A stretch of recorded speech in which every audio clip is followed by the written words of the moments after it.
السلام علیکم ورحمۃ اللہ وبرکاتہ۔ عزیز طلباء و طالبات، آج انشاءاللہ چھٹے دن کی سرگرمیوں کا ہم جائزہ لیں گے۔ آپ کو یہاں سرگرمی دی گئی ہے میم لگا کر مفعول بنانا، جیسے قتل ہونے والا مقتول، تو اس میں میم شروع میں لگایا گیا۔ قتل آپ دیکھ رہے ہیں یہ لفظ، اس سے پہلے میم لگا دیا گیا اور آخر سے پہلے والے حرف یعنی لام سے پہلے واو لگایا گیا، تو قتل سے بن گیا قتل میں قاف سے پہلے میم اور تے کے بعد واو، مقتول، قتل ہونے والا مقتول۔ تو جس پر کام واقع ہوتا ہے وہ مفعول کہلاتا ہے، جیسے قتل ہونے کا، قتل کا جو کام تھا وہ جس پر واقع ہوگا وہ مقتول کہلائے گا۔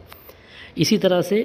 اب یہاں پر آپ کو دونوں جو الفاظ دیے گئے ہیں اس کو آپ کو مفعول بنانا ہے، جسے ضرب دی گئی، تو اب یہاں بھی آپ کیا کریں گے، میم شروع میں لگائیں گے، آخر سے پہلے والے حرف سے پہلے واو لگائیں گے، اور تو وہ آپ کا لفظ بن جائے گا۔ جس پر ظلم کیا گیا، یہاں بھی آپ پہلے میم لگائیں گے، ظلم سے پہلے میم لگائیں گے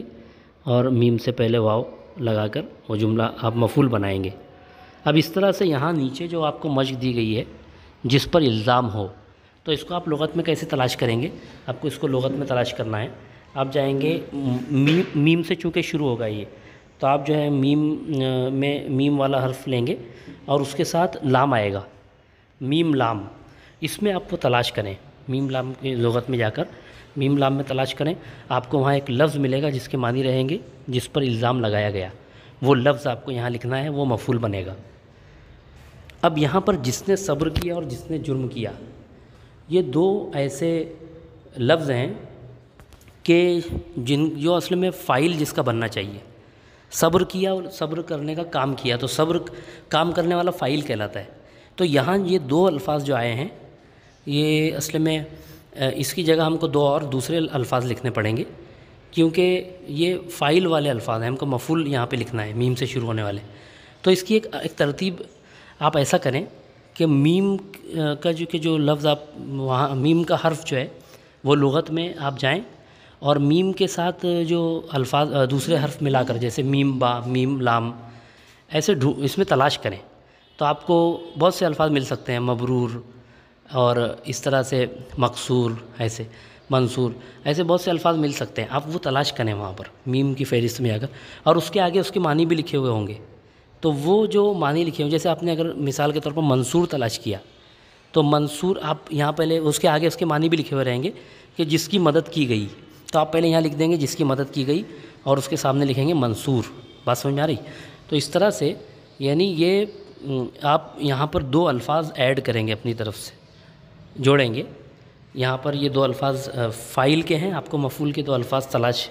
خود سے کر کے آپ لکھیں گے۔ اس طرح سے یہاں جو آگے کی سرگرمی دی ہے، آؤ تخیلاتی بنے، اس میں بھی آپ کو کیا کرنا ہے،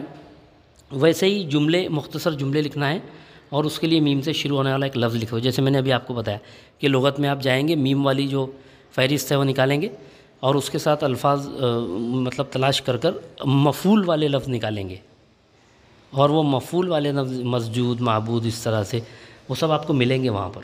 تو جو اس کے آگے معنی لکھے ہوئے رہیں گے وہ آپ پہلے لکھیں گے، جیسے یہاں لکھا ہوا ہے جس پر الزام ہو، ویسے آپ پہلے لکھیں گے جس کو سجدہ کیا جائے، اس کے آگے آپ لکھیں گے مسجود، مثال کے طور پر۔ تو اس طرح سے آپ تلاش کریں گے، ایسے آپ الفاظ تلاش کریں لغت سے اور اس کو لکھیں۔ امید ہے آپ کو یہ مفعول میم سے مفعول بنانے والی سرگرمی سمجھ میں آئی ہوگی۔ بہت بہت شکریہ۔ السلام علیکم ورحمۃ اللہ وبرکاتہ۔